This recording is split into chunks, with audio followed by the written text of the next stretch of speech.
Buongiorno a tutti amici di Angolo Nerazzurro, bentornati sul canale. Come ormai facciamo di consueto, andiamo anche oggi a riepilogare e a confrontarci su tutte le ultime in casa Inter. Si parla naturalmente tanto di calciomercato, c'è un intrigo Nico Paz tra Real Madrid, Como e Inter e andremo a vedere tutte le ultime a proposito del talento argentino. Ma c'è anche il nome di Curtis Jones, per il quale il Liverpool fa una richiesta decisamente molto alta. Ci sono poi i nomi, diciamo così, soliti di palestra di Solé, al quale però si aggiunge un'idea nuova per la difesa riguarda Leo Ostigard. Andiamo con ordine, partiamo dal Corriere dello Sport. Naturalmente io vi ricordo anche un bel like al video e l'iscrizione al canale per supportare con 2 semplicissimi click. Il Corriere in prima pagina titola Mossa anti-Inter. Regia di Fabregas, il Como vola da Perez. Assalto a Paz, Cesc vuole cercare di convincere il Real Madrid. Leggiamo poi all'interno del Corriere dello Sport: Cesc sfida l'Inter, il Como non molla Paz, i nerazzurri ci provano con i soldi delle uscite. Il Real aspetta chi saprà arrivare ai 60 milioni fissati per l'argentino, Fabregas si muove, mentre Marotta deve prima cedere 5 elementi già fuori dai piani. Ecco, praticamente il Real Madrid, visto che Nico Paz non rientra nei piani di Mourinho, sta cercando di monetizzare dalla sua cessione, anche per finanziare l'onerosissimo mercato che ha portato finora a termine ma che ancora dovrà fare. Il punto è che nel Como, nell'Inter possono subito presentare al Real un'offerta da 60 milioni.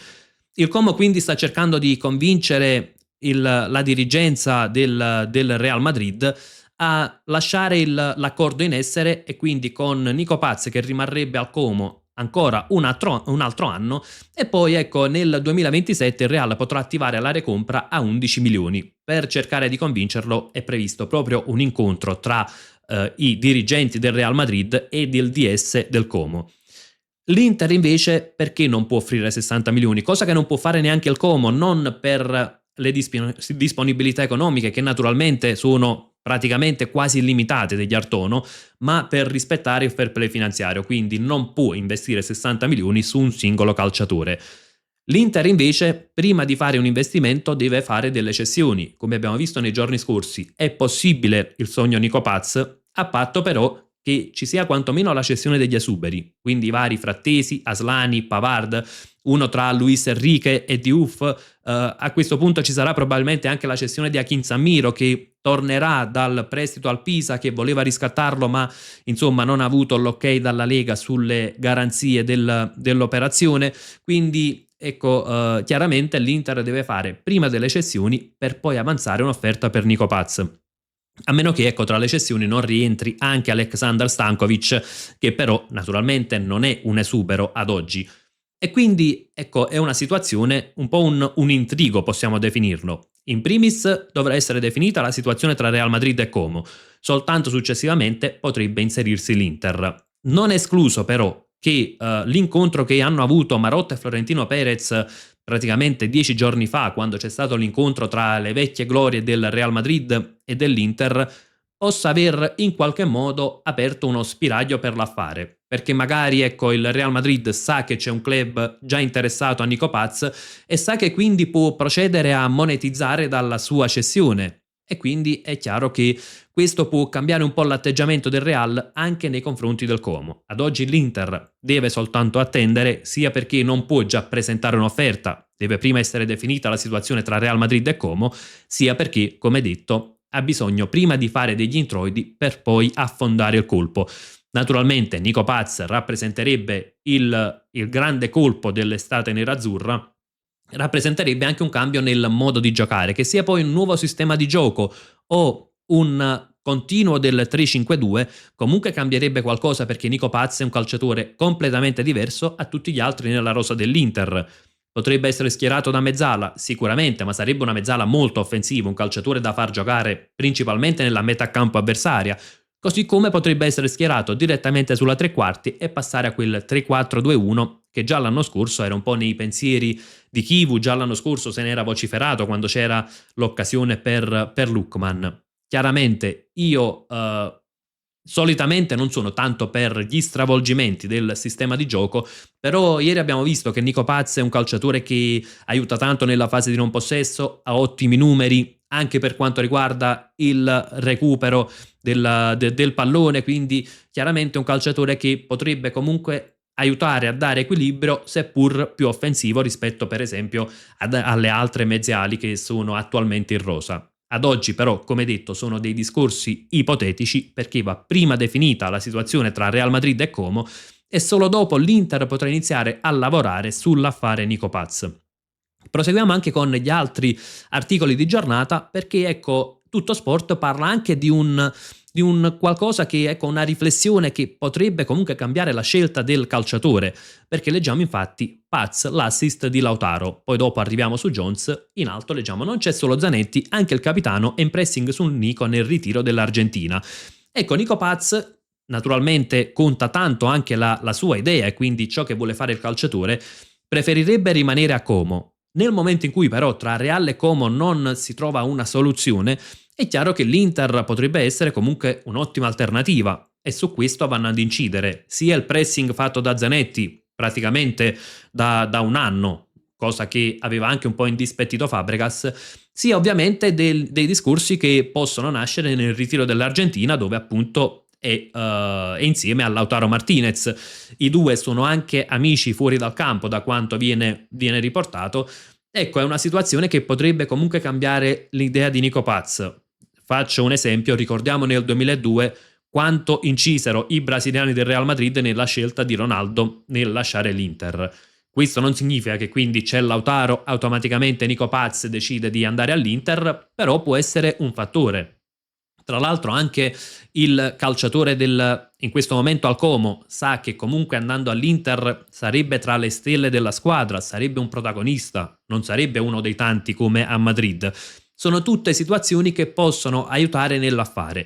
Ripeto, ad oggi siamo comunque nel campo dell'interesse, delle ipotesi, non è immediato, non è un qualcosa che magari probabilmente si sbloccherà nel giro di 2 giorni, però ecco, il fatto che l'Inter sia vigile sull'affare, il fatto che comunque ci sia la possibilità di prenderlo senza cedere dei big, qualcuno aveva parlato di bastoni, io personalmente non cederei bastoni per prendere Nico Paz perché poi ecco mancherebbe il terzo di difesa e servirebbe un altro investimento importante, però abbiamo visto che c'è la possibilità di prendere Paz senza cedere big e senza rovinare il bilancio, quindi chiaramente questo è già un ottimo punto di partenza.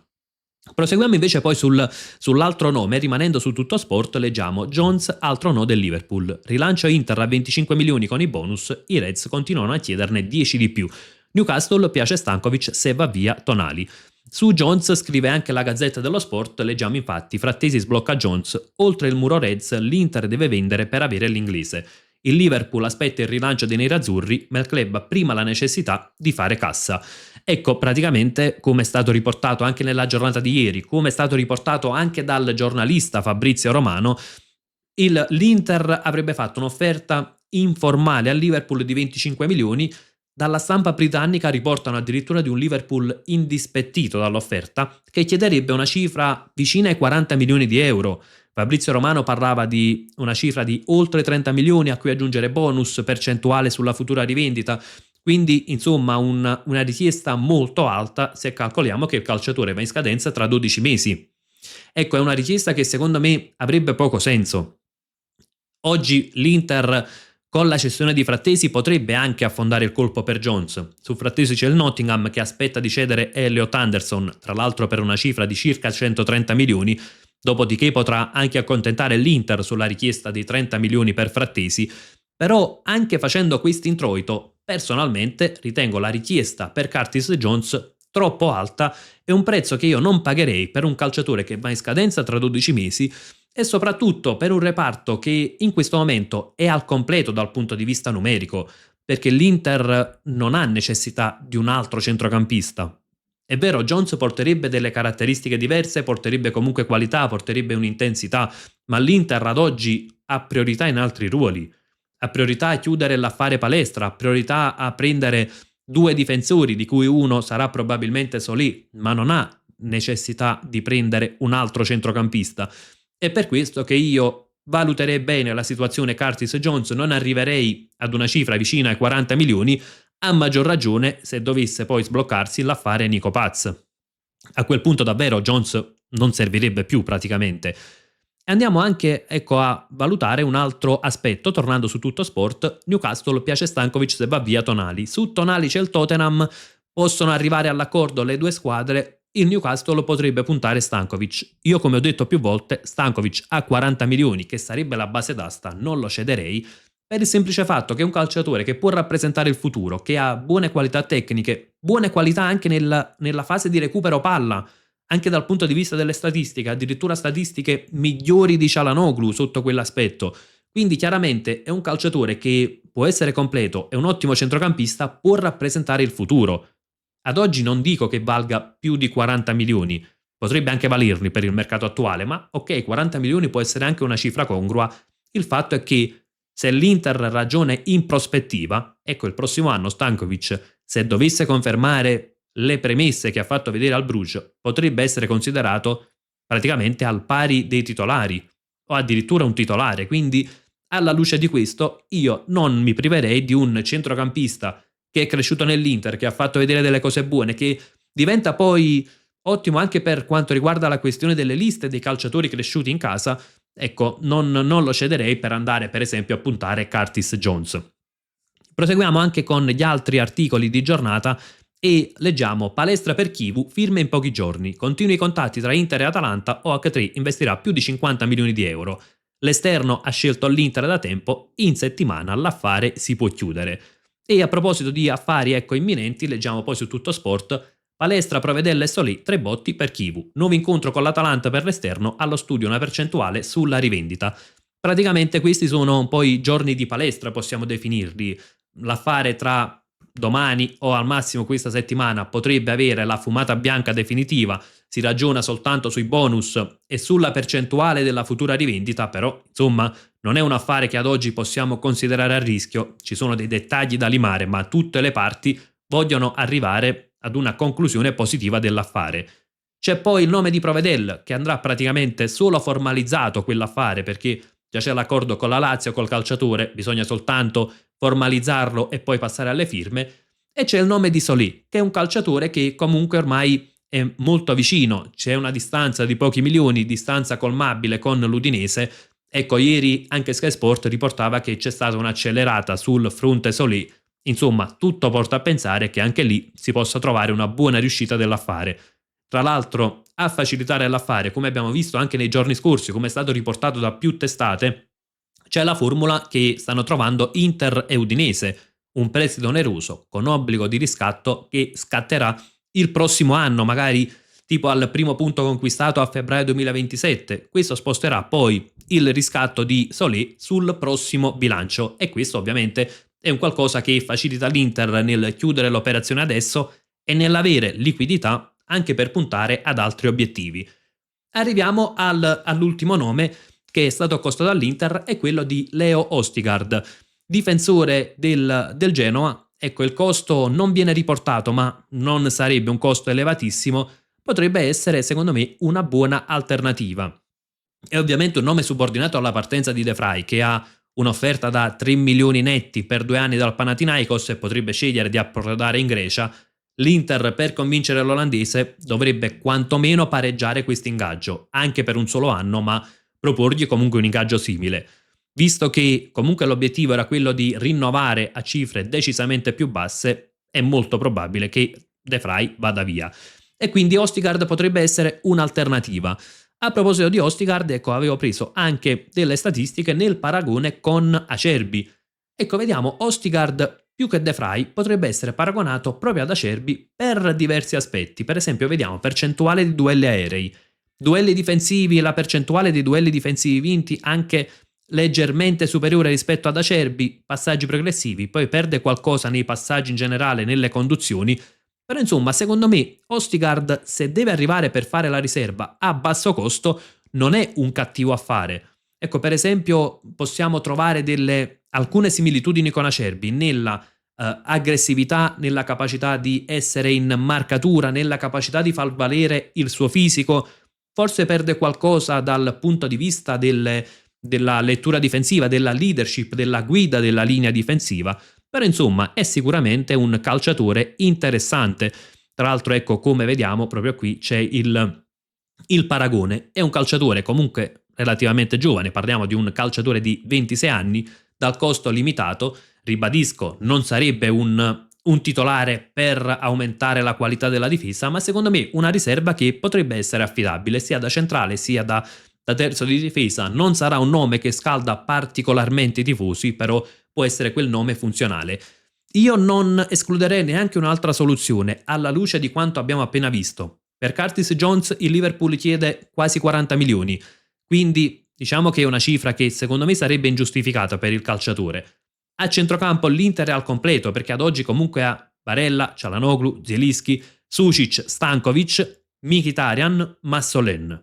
Quindi calcolando che comunque Massolen e Stankovic saranno valutati nel ritiro, e io almeno il serbo lo terrei in squadra. Poi magari Massolen può anche andare in prestito perché ha fatto un solo anno di Serie B e quindi può essere giustificato un prestito, ma tenendo per esempio Stankovic in squadra, ecco che praticamente l'Inter non ha difficoltà numeriche a centrocampo, mentre ha difficoltà in difesa dal punto di vista numerico, e io aggiungo anche dal punto di vista qualitativo, nel senso che è un qualcosa che ho sottolineato più volte.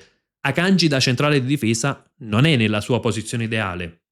Lui è bravo per esempio nella rapidità, magari anche nella lettura, ma non ha leadership difensiva, non ha quella leadership per guidare la linea a 3 e non ha neanche quella concentrazione massima per 90 minuti. Quindi per questi motivi, secondo me, ecco, spendere qualcosa in più per il difensore, prendere un calciatore che non dico spodesterebbe Akanji dal ruolo di titolare, ma quantomeno potrebbe partire alla pari con Akanji, potrebbe essere, ecco, una scelta che poi può essere molto, può fruttare tanto per l'Inter. Ovviamente il tutto però potrebbe anche intrecciarsi con l'affare Nico Paz, e quindi l'Inter ad oggi potrebbe mettere in stand-by l'affare Jones, quindi rimanendo con i 7 centrocampisti attualmente in rosa, da valutare poi al ritiro iniziato, puntare su un calciatore che in difesa costi poco, quindi come Østigård, per avere poi maggiore contanti per provare l'assalto a Nico Paz. Non sarebbe da escludere, anche perché a quel punto servirebbero ancora meno centrocampisti, perché che Nico Paz venga utilizzato da mezzala o che Nico Paz venga utilizzato da trequartisti, da trequartista, utilizzando poi solo 2 centrocampisti centrali, in ogni caso servirebbe comunque qualche centrocampista in meno, e quindi a maggior ragione può essere giustificato mettere in stand-by Curtis Jones, puntare su Nico Paz, però a quel punto poi vanno fatte delle scelte, quindi si punterebbe per un difensore un tantino più economico. Ti aspetto anche le vostre considerazioni nei commenti, cosa ne pensate delle ultime, cosa fareste con Curtis Jones e la richiesta molto alta del Liverpool, e magari in difesa, ecco, questo nome di Østigård che non sarà il nome che scalda la piazza, però può essere funzionale. Insomma, cosa ne pensate di tutte le ultime in casa nerazzurra? E come sempre io vi lascio con un gran bel Forza Inter!